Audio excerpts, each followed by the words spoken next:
They say that love is the most powerful force in the universe, capable of bringing life to the barren and hope to the desperate. But we often forget that in the ancient world, love was not a soft and gentle thing. It was a raw, chaotic power that could destroy empires and bring even the immortal gods to their knees. We tend to picture Cupid as a harmless cherub with a toy bow, but the Greeks knew him as Eros, a dangerous entity whose arrows carried a poison that could drive a rational mind into absolute madness. What happens then when the master of this chaotic magic accidentally turns his own weapon upon himself? This is not just a fairy tale about a princess and a monster, but a cautionary chronicle about the terrifying price of jealousy and the fragility of trust.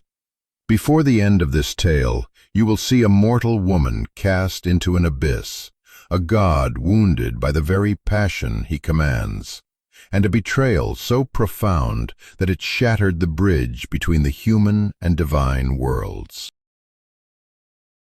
In an age when the boundaries between the earth and Mount Olympus were thin, a king and queen governed a prosperous land, blessed with 3 daughters. The 2 eldest were undeniably attractive, possessing the kind of vanity that often accompanies royal blood, dreaming aloud of husbands draped in silk and generals who would parade them as trophies of war. Yet it was the youngest, Psyche, who inadvertently became a curse upon her own house. Her beauty was not merely human, it was a cosmic anomaly, a radiance so blinding that it terrified suitors rather than inviting them.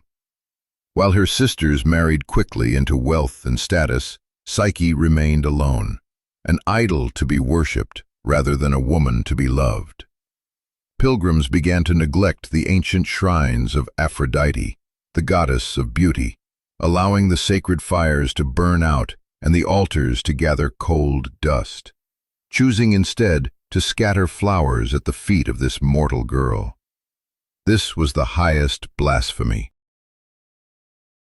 Up on the high peaks of Olympus, Aphrodite looked down with a gaze that could freeze the oceans. She did not see a sweet girl. She saw a rival, a usurper stealing the worship that was her divine right. And in her wrath, she summoned her son, Eros.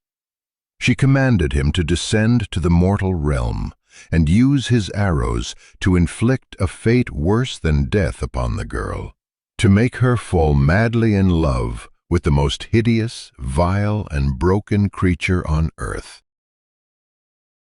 Obedient to his mother's rage, Eros slipped into the royal palace under the cloak of night, moving like a phantom through the corridors until he reached Psyche's chamber. He stood over her sleeping form, ready to curse her destiny forever. But as he leaned in, the moonlight caught her face, and the god of love faltered. For the first time in his eternal existence, his hands shook.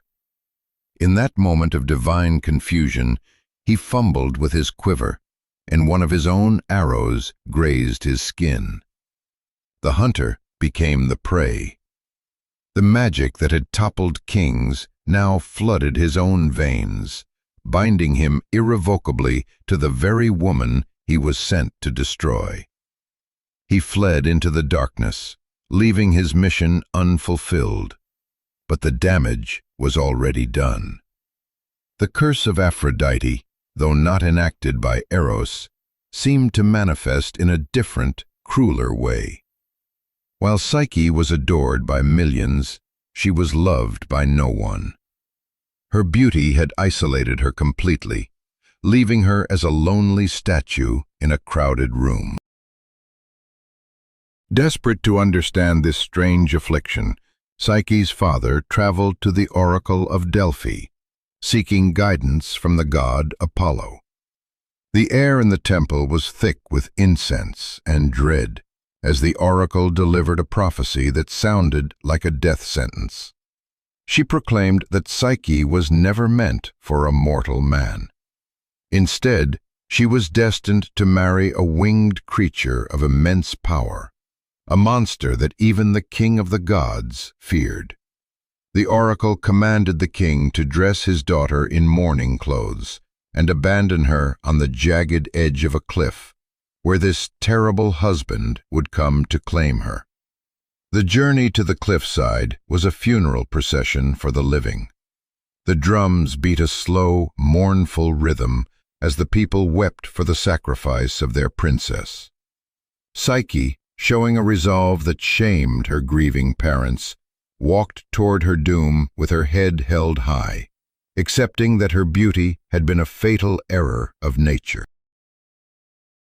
Left alone on the precipice, shivering in the cold wind, she waited for the end. But death did not come. Instead, the warm west wind, Zephyr, rose from the valley below, catching her gently in his invisible arms, and carrying her away from the jagged rocks, drifting her through the sky until he deposited her softly into a valley of unearthly perfection. When Psyche awoke, she found herself not in a monster's lair, but in a palace built by hands that were clearly not human. The walls were polished marble that glowed with an inner light, and the floors were paved with precious stones. There were no guards, no courtiers, only voices floating in the air, invisible servants who catered to her every whim, filling her bath with scented water and serving feasts on golden platters. It was a paradise, yet it was a cage of solitude. The master of this house, her prophesied husband, appeared only after the sun had set, and the room was plunged into absolute darkness. He came to her bed cloaked in shadow, forbidding her to ever look upon his face. His voice was not the growl of a beast, but a sound of terrifying beauty, and his touch was gentle. Night after night they lay together in the dark, and Psyche fell in love with this faceless stranger. He offered her everything she desired, with only one condition, that she must never attempt to see his true form, warning her that the moment she saw him, their happiness would be shattered forever. But the human heart is fragile, and the seeds of doubt are easily planted. Missing her family, Psyche begged her husband to allow her sisters to visit. Against his better judgment, he commanded Zephyr to bring them to the palace.